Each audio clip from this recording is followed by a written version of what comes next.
Welcome to The Project. Tonight, Peter Dutton's plan to break up Australia's major insurers, but could it ultimately drive up prices? We'll bring you an exciting update when we speak to the couple scammed out of thousands they'd set aside for IVF. Plus, our very own Georgie Tunney spreads the love for random acts of kindness day. And why a New Zealand tourism campaign is trying to draw in Aussie travellers has been ridiculed. I've got 4 words for you guys. They hired Lara Bingle. It was a mistake. I told them not to. We are live from the Let's Call the Nation tonight with Joe Stanley. Have you here, Joe? Oh, I love it. I love being here. All right, let's get into tonight's top stories. And hopes are riding high. The Reserve Bank will cut interest rates tomorrow. Headline inflation is within the RBA's range, but underlying inflation, still slightly higher than the RBA would like, could be the sticking point. And with the coalition ahead on a two-party preferred basis in the latest news poll, even Anthony Albanese is sweating on the decision. Is an interest rate cut a vote shifter for you? Definitely, yes. Oh, I think people definitely connected to the government. I can't wait. I've been waiting since last year, so anytime soon would be fantastic. Fresh research has revealed that, quote, decades of poor performance has contributed to Australia's current housing crisis. The Productivity Commission report shows we're building half as many homes for every hour worked when compared to 30 years ago. The reasons for that include complex and slow approval processes and a skills shortage. Every step along the way when we've been developing housing policy, we just haven't put enough emphasis on supply and affordability. Aussies are certainly feeling the cost of living crisis, and our shopping habits are changing because of it.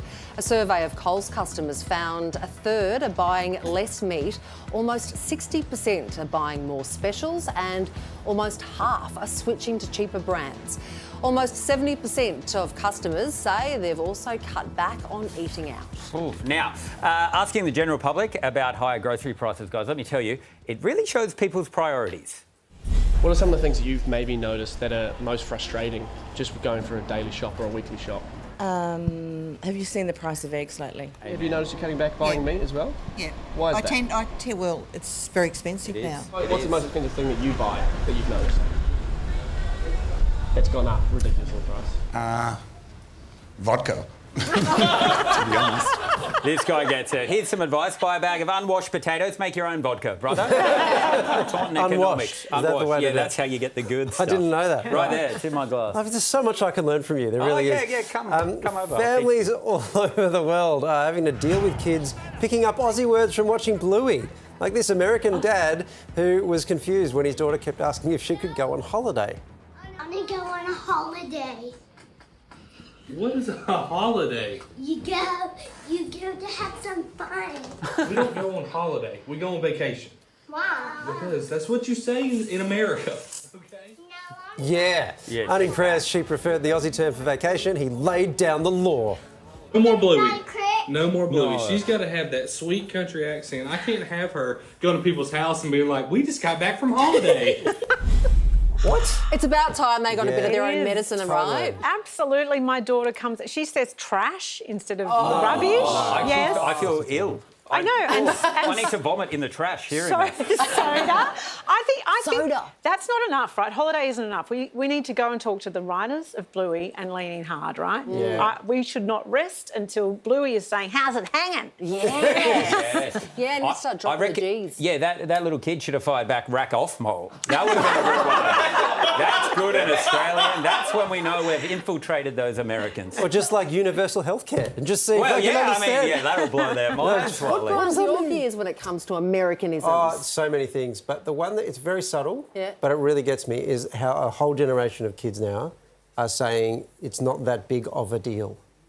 Oh, like they say it. It's not that correctly. big of a deal. Oh, we say bigger deal. It's not that big a deal. That's what Australians have said. It's held us in good stead for 200 years. Yeah, big of a deal. It's What like is that? There's so many words. That's disgusting. Get me that trash can again. Yeah. I don't know. I don't think it's that big of a deal. Now, as you were going about your day today, did anyone shout you a coffee? Did they hold the door open for you or perhaps pay you an unexpected compliment? No? Oh. You do the news great, Sarah. Yeah. He's good. Thanks, dude. Well, hopefully some goodwill came your way because it's Random Acts of Kindness Day and Georgie Tully hit the streets to spread a little bit of cheer. It's the unofficial holiday reminding us that it's cool to be kind. So how does one celebrate Random Acts of Kindness Day? Start small. Smile at a stranger, start a conversation with someone. That might be the closest they've had to human connection in a long time. You could purchase someone a coffee, you could give up your seat on the bus for someone. Studies show that as a society, we seem to be getting kinder. The average Aussie performing 16 acts of kindness a week. There's a lot of antisocial behaviour that's being put in the headlines, and often the perfect antidote to that is kindness. And so often as we see adverse behaviours creep up, we also see an increase in kindness to try and tip the balance. And that's a great thing, not just for the recipients, but for the do-gooders themselves. A recent poll revealing almost 90% of adults report feeling significantly better after showing kindness to someone else. Performing kind acts also proven to boost your mood and lower stress hormones. It's even linked to physical health benefits like lower blood pressure and improved longevity. It reduces the cortisol, which is the stress hormone in our body, while increasing the happiness hormones, oxytocin and dopamine. And that's why we feel so good innately when we're giving and receiving kindness. So I hit the streets to see if being kind is all it's cracked up to be. Did you know that it was Random Acts of Kindness Day today? No. And for this Random Act of Kindness Day, we'd like to pay for your fuel. What? Yeah! I would love that. Oh my God. Thank you so much. Does that sound like something you could That like? would be incredible. Hey! We'd like to pay for your groceries. Sure. Yeah! That's very kind of you. Thank you very much. That Oh was... my gosh. Oh, that'd be amazing. Yeah? I just moved houses, so I'm actually really low on money at the moment, so that's great. This week is like a big week, so probably like $150 between both of us. I'm going out to dinner with some friends tonight, so that pays for dinner and drinks for my friends. Hey! Thank you so much. Thank you so much. Oh my God, that's like the best day ever. Happy Random Acts of Kindness Day! I have to say, Tunny has really shown just how inspiring it can be to give away Channel 10's money. You know, a hug from Georgie is enough. She gives great hugs. But you know what, though? I think the best kind of kindness is kindness in the face of hostility. Like, that is when, if you can actually choose kindness rather than, you know, biting back, which, let's face it, it's not easy, and I don't do it every time, but I do try to choose kindness, and that is when you're actually impacting someone else, and then that impacts society as a whole. That's the flow-on effect. Yeah. So Susan did this sort of thing, my wife did this thing a few years ago. She used to have, back when people were on Twitter, remember that? She had this thing where for every hate tweet that she got sent, she would donate $1 to UNICEF. Oh, I thought you pointed at me then. I was like, I Not didn't get to the you, cash. no. Yeah. That's a great thing to do. But Well, you're it not cost us being a hell of a kind. lot of money. But it's actually being kind to the person who's I hateful understand as that. well. That's pretty hard. And it's amazing how it can transform the whole situation. Because, It really can. Because you're defying the logic of the situation, like they're expecting the fight. Yeah. And And also, not just World Kindness Day, it's also Waleed's wedding anniversary today. Wow. That's why you looked me in the eye in the ad break. Thanks, mate. Indeed. You're being kind. 23 years. Happy 23 anniversary, you two. Thank you very much. We're off to a break. See you soon.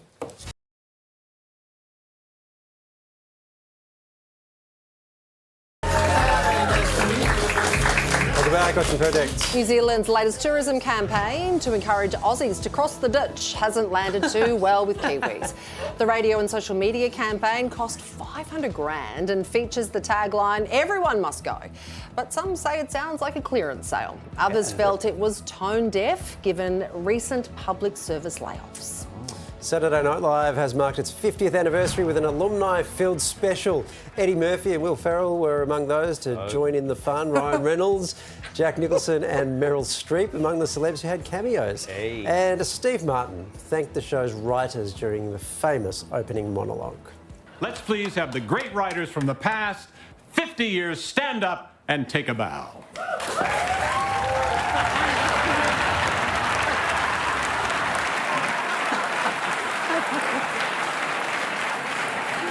By the way, that tribute to the writers was written by AI. Is that who writes your jokes then? Time now to see what's making news around the world. European leaders will hold emergency security talks in Paris in the coming hours amid fears they and Ukraine could be locked out of US peace talks with Russia. Ukrainian President Volodymyr Zelensky says he'll reject any deal that's struck without his country's input. UK PM Keir Starmer, who says he'll put British peacekeepers on the ground once a deal is done, will also attend the Paris summit. The Papal drama Conclave has been named Best Film at this year's BAFTAs, but its star, Ralph Fiennes, didn't win Best Actor. The award instead went to Adrian Brody for The Brutalist. Zoe Saldana won Best Supporting Actress for Emilia Perez. The big surprise of the night, relatively unknown Mikey Madison won Best Actress for her role in Anora. So I probably should have listened to my publicist and wrote a speech or something. And it's the ultimate hiking hack. For just $17, tourists are hiring robotic legs to help them get up and down more than 7,000 steps at China's Mount Tai.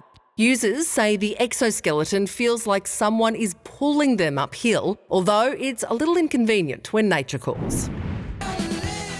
7,000 steps. I'm going to need a lot more than a robot. Exoskeleton. I need a cable car. Yeah. It's kind of cheating, isn't it? More project after this.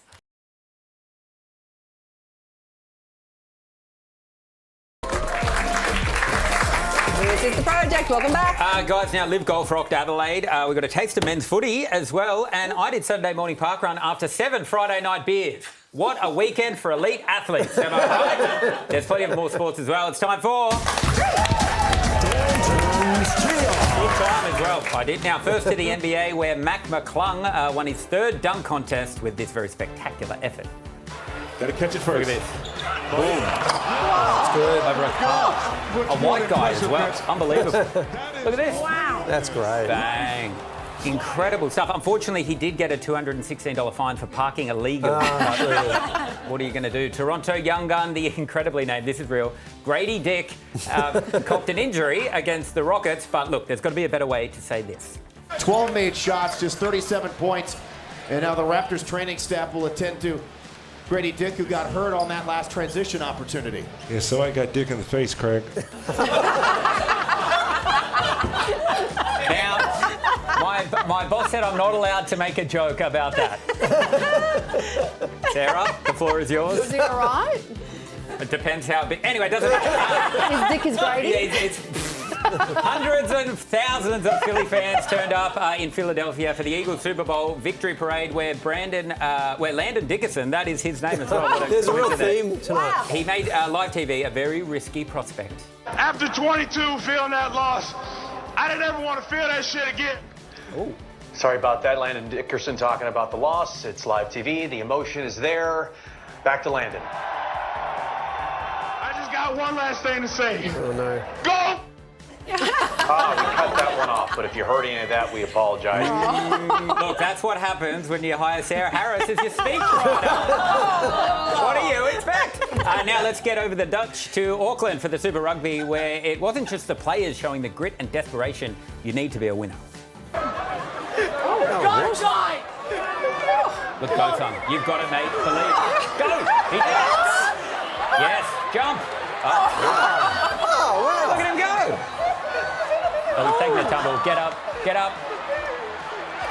Yeah, he shrugs one, doesn't he? Again, he falls over. Oh, no, they got him. They got it. It was all fun and games until the security guard. Got Dick in the face, Craig. It's crazy, right? Finally, if you've got a little kid and access to a frantic sheep, I know, crazy sentence, then allow me to introduce you to your new favourite sport, mutton busting. Giddy up. How many folks are ready for a little mutton busting? 4-year-old lady. Oh, wow. Get on there. You've got it. Oh, wow. Did well. It looks like fun. Wow. Yeah. Big smile. Big smiles all around. Baby. Oh, now the winner of the competition gets a free home visit from Child Welfare. Pretty good, guys. That was. It's crazy stuff. From brutal backstabbing to beachside betrayals, Australian Survivor is back for its cutthroat 10th season. Brains versus Brawn. You're putting someone on the tribe in danger. Look at me when I speak as well. I'm ready to kick some brawn ass. Kaboom! Get ready, because this time the survivors will be smarter, stronger, more unpredictable than ever before. Well, here to let us in on all the thrills is the big man himself, the acronym JLP, Jonathan LaPaglia. That's quite the introduction. Yeah. JLP, you've described this season, and looks amazing, as the most explosive yet. How brutal do these guys get? Yeah, look, there's a lot of big personalities on the cast this year, and, you know, it's inevitable there are going to be lots of clashes, and they really go at each other at some of these tribals, which is great for me because it means I can just sit back and enjoy the show. The only thing that was missing was a bowl of popcorn, you know? Oh. Did I hear correctly that you had to stop a challenge because of lightning? It's true, actually. It's the first time it's happened to us. It was a water challenge, and this thunderstorm just rolled in out of nowhere, and all the crew are on metal scaffolding, shooting the contestants in the water, and the contestants are underwater doing this challenge, and we had to scramble, get everyone out. And in fact, the storm never eased up, and we never got back to the challenge, which was a first for us. Oh. Now, JLP, you are obviously blessed with brains and brawn, but if you had to pick a tribe, who are you choosing? Well, look, the truth is, you know, I like to think that I'm brawny, but the muscles are they're fake T-shirt muscles, so I'd probably be useless on the brawn tribe. And I'm more of a thinker, so I'm probably better suited to the brain tribe, but well, I've been accused of overthinking, so I'd be probably useless on either tribe, to be honest with you. I'd be one of the first boots, I think. What are T-shirt muscles? I've got some as well. Have a look. They're fake. Oh, they so just fill out the sleeves. Oh, well, Sam, you wouldn't know anything about that. Yeah, I was trying to make a joke that I'm like, we've hung out, JLP. Where would I land? Well, I just don't think you should apply for Survivor. Yeah. Just saying. Yeah, that's fair enough, actually. Oh, Sam. Australian Survivor, Brains versus Brawn. It premieres tonight at 7:30 on 10 and 10 Play. That's right after us. Please thank Jonathan LaPaglia. Thanks, guys. All right, back with more Project after this.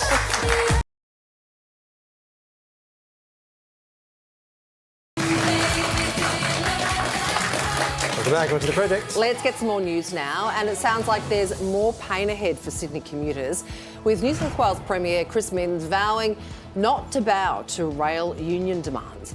He's accused the union of playing games after 310 train drivers and guards failed to show up for work today. That resulted in hundreds of train service disruptions. Now, we are in the Commission on Wednesday. We are hopeful that the Commission steps in at this point and ends this circus, but we'll have a plan B and a plan C. We are on the side of commuters here.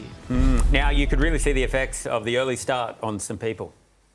But we got on the train within like 5 minutes. Yeah. So it was all right. Amazing. And you're Jasmine? Yeah, I'm Jasmine. Sophia. How'd you do your name? Because I have a knuckles babe. Whoa, she can read. It's so early.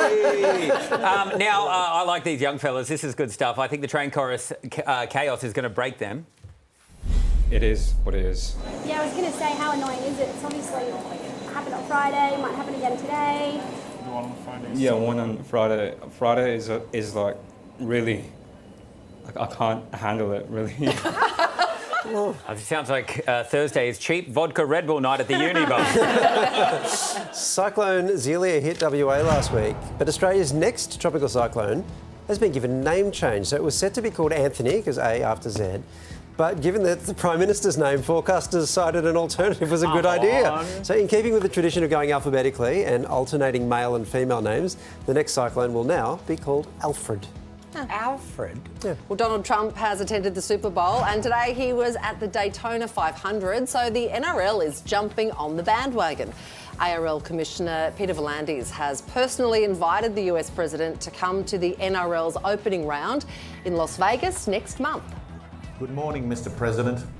I know you watch Fox and Friends, which is a great program, extremely fair and balanced. Mr. President, we want to introduce you to the toughest game on earth, rugby league. We know you love physical, tough contact sports. There's no sport more brutal than rugby league. Hope to see you at Allegiant Stadium in Las Vegas on Saturday, March 1. Why is it like a pitched it hostage perfectly. video? Yeah, it looks like he's held by Directed terrorists. by Johnny Depp and Amber Heard. His eye line was all over the Guys, place. you know he means it because he called it rugby league. Yeah, he's gotten it's true. past rugby. He's there now. He's serious. The boss of the biggest bank in the US has gone on a town hall rant claiming young workers have been damaged by work from home culture. JP Morgan Chase CEO Jamie Dimon says he's fed up. No one's in the office. He's accused staff of texting and not paying attention in Zoom meetings, claiming it slows down the decision-making process. When I found out that people are doing that, you don't do that in my goddamn meetings, and don't give me the work from home Friday works. I call a lot of people on Friday. There's not a goddamn person you get a hold of. You know, I've got to say I love hybrid working. I work from home most of the time, but I work with someone who's 26. She's never had an office. She's only ever worked remotely. And I feel sorry for her. I'm like, she's never had that colleagues who dress alike fun. I mean, you know, come on, that is a good time. Or cake day. Cake day. You know? Cake day. Yes. Yeah. A little bit of a chalky cake on someone's birthday. Oh, that's Friday night drinks. That's a bit of fun. If you do that when you're working home alone, it's very sad. Just you drinking into a laptop. Yeah, but what else are you going to do with those unwashed potatoes that you were talking about? Got to use them somehow. For many already struggling to keep their heads above water, the rising cost of insurance premiums can feel like the final straw. So will the opposition's threat to break up the nation's major insurers make the problem better or worse? The insurance sector put on notice. We're going to act on it if the insurance companies don't tidy up this mess. The accusation that a lack of competition is driving up premiums, forcing too many Aussies to ditch their insurance altogether. We're not going to have a situation where people can't afford insurance. The opposition leader today flagging a possible expansion of his plan to forcibly break up the supermarket giants through divestiture powers, when a government can force companies to sell off some of their business. If the market power of those really big companies gets too big and starts to squash competition, then the government can intervene. Like the supermarkets, the insurance sector is dominated by a powerful few. And since 2020, home insurance premiums have surged by more than 50%, forcing 12% of Aussie households into insurance stress. Last week, insurance giant IAG recorded a half-year profit of $778 million, up 91% compared to the same time last year. We've experienced significant inflationary pressure on everything we do. As those things are changing, which they are, that's going to be then reflected in the cost of insurance. Today, the insurance industry hit back, saying they too have been hit hard by rising costs and increasing natural disasters. I wish it was as simple as divestiture. As the risks increase, the number of insurers who have the capital available to cover those risks decrease. And it's not just the insurance industry that isn't sold. Dutton's deputy backpedalling today. I think it would be unfair to say that that was a policy announced by Peter Dutton. What he said was, don't underestimate our determination to look to pull policy levers that we have in other industries. David Littleproud shafted the leader of his party this morning. Peter Dutton's so-called policy didn't last 24 hours. So, as insurance premiums continue to crush struggling Aussies, is the opposition's policy... I'm not going into internal processes. ...not policy, the silver bullet? Economist Greg Jericho is from the Australia Institute. It's with us now. Greg, do you think the opposition's idea would make insurance cheaper or more expensive? Oh, look, I don't think it'd make it cheaper. Whether or not it'd make it a bit more expensive, I think there is that risk, especially because one of the ways that insurers make money is by spreading their risk, and if you have smaller insurance companies, that makes it harder.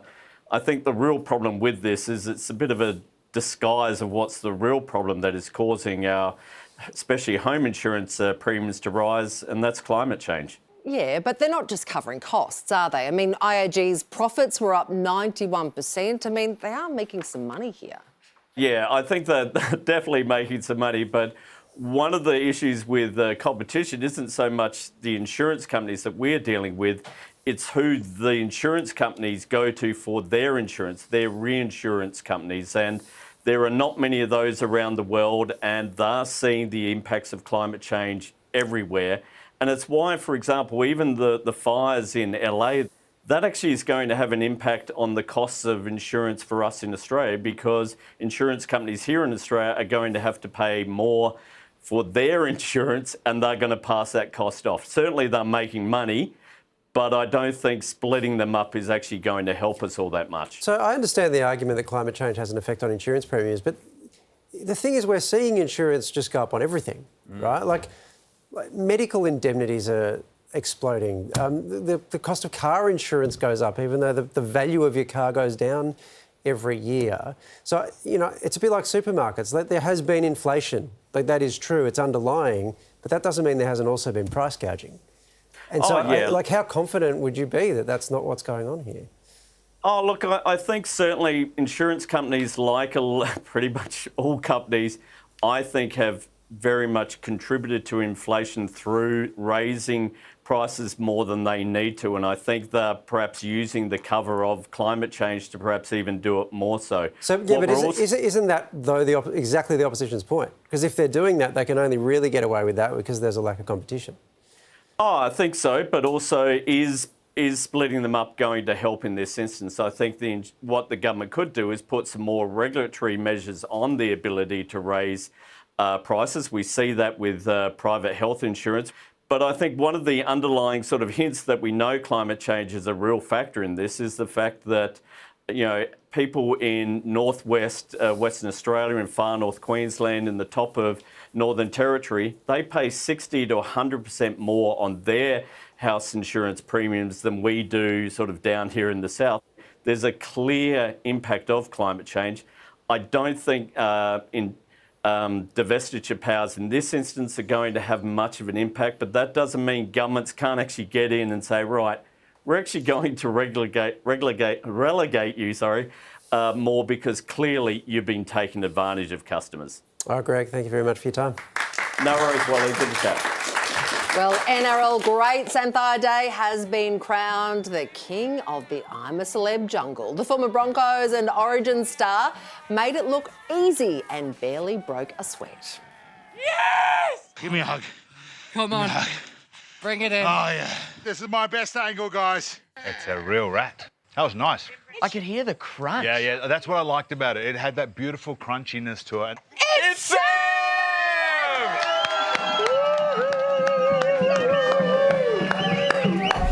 Put your hands together for Thaiday! Yeah. Hey, mate, I've got to ask, what's better, winning 10 Origins or being crowned King of the Jungle? Oh, well. It's always good beating New South Wales, so it's really, really hard to measure that. But no, for the time being, what's fresh in my mind is winning this jungle experience. I had so much fun. Sammy, it was such a gorgeous moment when you were reunited with your girls. Were you unprepared for how much you would miss them? I had no idea how much I would miss them. Again, with modern technology these days, it's easy to FaceTime when you're away. But I think I got the raw end of the stick. So Matty J, he got to sit in camp. He was watching the rice cook. Reggie was sitting by the creek. I had to walk 1 kilometre to the waterfall to see my family, so there was a bit of sweat. Maybe I was crying because of the long walk to the waterfall, but it was a great moment to see Rachel and the girls there, and there was a few tears shed. That's so great. I didn't miss you. It was the walk. Yeah, it was a long walk. The food was extraordinary. I mean, your performance, I've not seen anyone eat a rat's tail like that before, or boar balls for that matter. Boar balls. Was it Mad Monday preparation, ultimately, that served you here? Mad Monday has prepared me for so many things in life. And especially the jungle experience. In all honesty, I would like to talk to the chef about the rat's tail. I would have liked it a little bit crispier. Yeah, it was a little bit too gelatinous for me. But yeah, maybe next time if I get the chance and opportunity, hopefully they deep fry it a little bit longer. Is that the theory, that you can fry anything and it'll be nice? 100%. You can fry anything at all, even a rat's tail, and it's delicious. Like almost chicken feedy like. Yeah, right. Oh, you're selling it. This is good. Yeah. He eats cockroaches for breakfast. I did it for a long time. Sammy, do you feel changed by the jungle? I've spoken with people who they come out feeling like they've learned something about themselves. Hughesy was some kind of weird Zen guru. Were you moved, changed in some way? Oh, I think a lot of people thought Hughesy lost the plot, but I think he actually found the plot in that.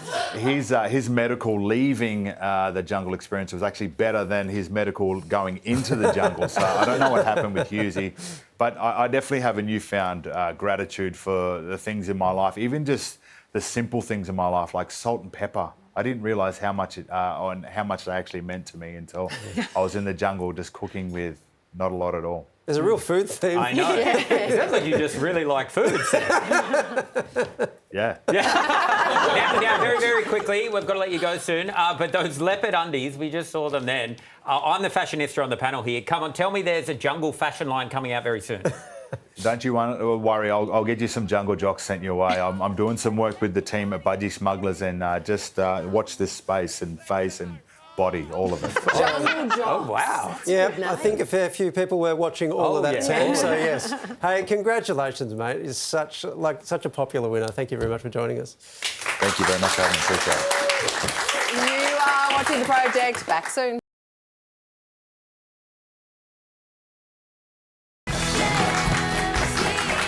We're back, we're watching The Project. Well, every now and then on this show, there's a story that comes along and it really stays with you. And this is one of them. Last year, we met Scott and Danielle White, who were scammed out of their entire $98,000 life savings, money they'd been saving to have a baby through IVF. We've been trying for a baby for a really long time, so this was literally happening next month to start all of our treatment, so it's just really hard. It's heartbreaking stuff, but our viewers rallied and City Fertility came to the table with a free round of IVF to help out. And now we've got a bit of an update for you. Hello, you two. We hear you've got some news to share. Yes, we're 20 weeks pregnant. Ah! I was looking. How good. I just got goosebumps then. This is such a beautiful moment. How did you react when you found out that you were pregnant?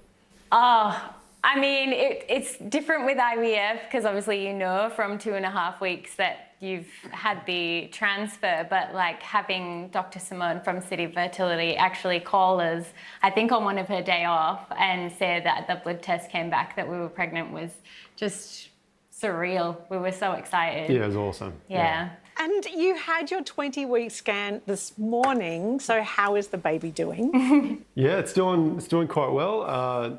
It's trending, I guess, in the right ways. Everything seems to be going well. It's got hands and feet and all those things that you'd associate with a little human, which is awesome. It moves around a heap, which is making Danny a bit sick, but I'm fine. Other than that, thank God. Yeah. Good on you, Scott. You're a hero, mate. Now, around the office here, they call me Nosy Parker, so I guess I'm going to ask this. Are you going to find out what you're having? At some point, yeah, probably after it's born, though. We're not going to find out between now and then. We'd like it to stay like that really good surprise. Fair enough, too. Have you started preparing, though, for the arrival? Yeah, bits and pieces. I've started losing all my hair to make sure that I'm ready for the stress. Yeah. The dad bod's been 2-3 years in the making. Yeah, nice. Other than that, thanks. Again, all the credit goes to me. We wanted to wait until the 20-week scan before getting anything big, but we've got some really cute, like gender-neutral coloured outfits and stuff like that. When we spoke to you guys last year, you broke our hearts. I think lots of people around Australia were just devastated for you both. No, but can you believe you're here? No. Not confidently believe that we're here. No, it's very, as Danny said earlier, it's very surreal. From where we were the day that I did what I did to now, the turnaround is just, it doesn't feel like it's real and that we're existing in this moment. It's still very... Yeah, we feel very lucky, don't we? Yeah. I mean, for the transfer, for this to happen for us, our IVF first round, all covered by City Fertility, we just feel so thrilled, and really, really lucky, because this doesn't happen for a lot of people. But you are incredibly lucky, and it's a very beautiful part of your story, but you were also very unlucky. Is there any update from Bendigo Bank about reimbursing your money? Nothing yet from the bank. We've had to go through the Ombudsman, so we're still going through that process. I'm sure in the next couple of months we'll have something sorted, but we're back on our feet thanks to everybody, yourselves, the fertility clinic, all the people that are amazing that rallied around us. We're back on our feet fairly quickly. So yeah. As much as we want the outcome to be in our favour, if it's not, I think we should be okay to keep going. Yeah. Now, a lot of people did rally around you guys, us included, to pat ourselves on the back. Well done, us. Now, given, thank you, guys. Thank you so You've got to much. get yourselves credit, Yeah, I hey? agree, right? Given, it's a project-aided baby, I guess, which middle name have you decided upon? Sam, Waleed or Sarah? Sam's good, I think. It's definitely gender neutral. We could roll with that. That is true, yeah. So lock it in? We originally said Waleed White, but it does sound a little bit like a Marvel villain, but it could be okay. Yeah, there's a lot of money to be made in that. Yeah, that is true. The franchise is Just have a think massive. about it. Well, Scott and Danielle, we are just so thrilled for you that this story has ended this way. Congrats. We'll see you soon. Yeah. Thank you so much, guys. Thanks for having us on and for everything you've been able to provide for us. Thank you so much. Lovely. Great story. Cool. Time for a break. More project soon. Ever wondered what goes on behind the scenes at the project? Be part of our live studio audience to see all the magic, the superstar guests. I'm so happy to be here. And you could even find yourself on the telly. For tickets to either our Melbourne or Sydney studio, go to theprojectaudience.com.au.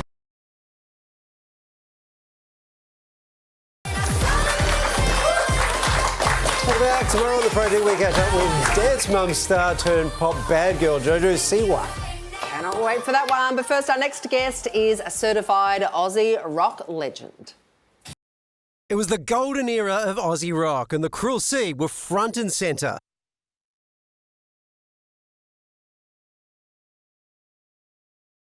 Their album, The Honeymoon Is Over, going 3 times platinum and cleaning up 5 arias. We're expected to clean up at these awards, so if you could help by stacking your chairs and picking up ashtrays or anything.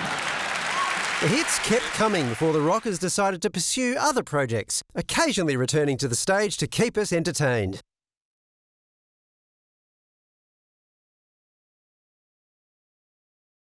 But the honeymoon isn't over yet, with the band releasing their first new album in 23 years.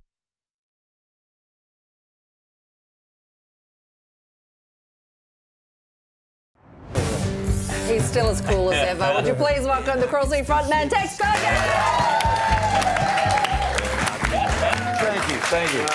Wonderful to be here. Always great to have Hey, you. before we get to the new album, I want to talk about a post that you put up pretty recently. Let's have a Well, it look. wouldn't have been me, but yes. Well, let's have a look at this. Look at that. Going back. Look at that. What year was that? I think that was 93. That was right in the middle of my Hawaiian shirt era. We all got I doggedly wore Hawaiian shirts for about a year. Oh. And tight-fitting ones. Nice. And rather than the floppy sort of the holiday ones, it was this... business Hawaiian. Yeah. It was like, I'm like...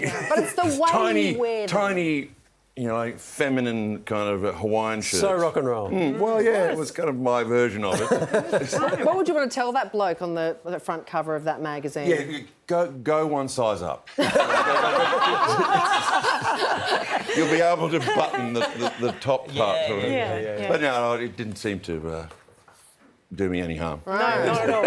Tex, I tell you, I have been a big fan for a very long time. I've been a big fan of yours too, Joe. Well. And I like the dark dude. Oh, thanks. Okay. Yeah. I think I have the same hairdo as you. You probably have the same hairdresser as me.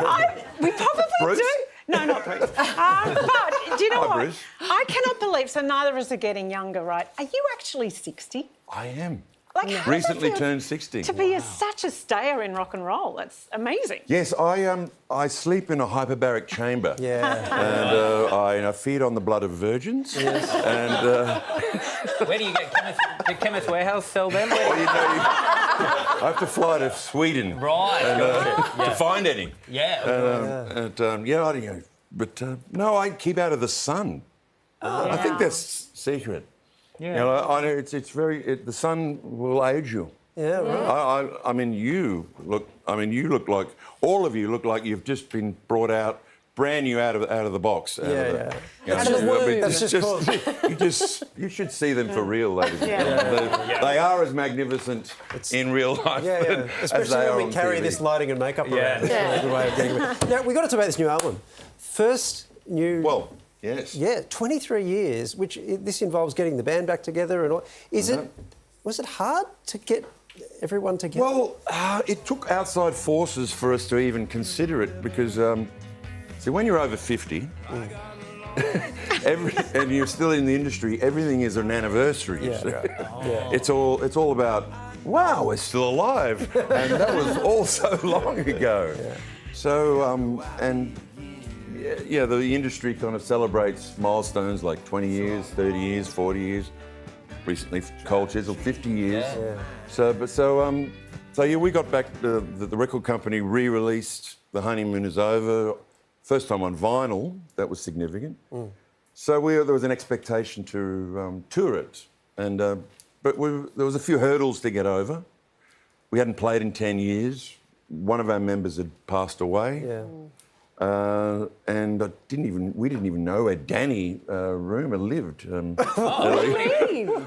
Well, he's a kind of off the grid guy. Oh. So like literally, his name's Danny Rumour, and he literally became a rumour. It was like Bigfoot.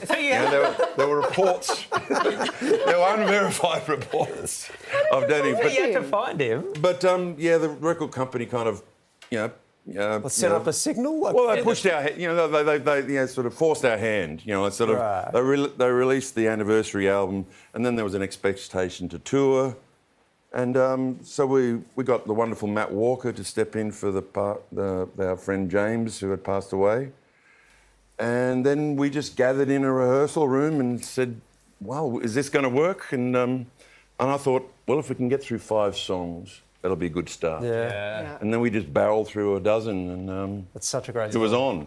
But that in that rehearsal, before we'd played anything, Danny, who was the core of the band, the Captain Dan we call him, he handed me a CD and said, "Here's some new tunes, Tex." And I said, "Take it easy, Dan.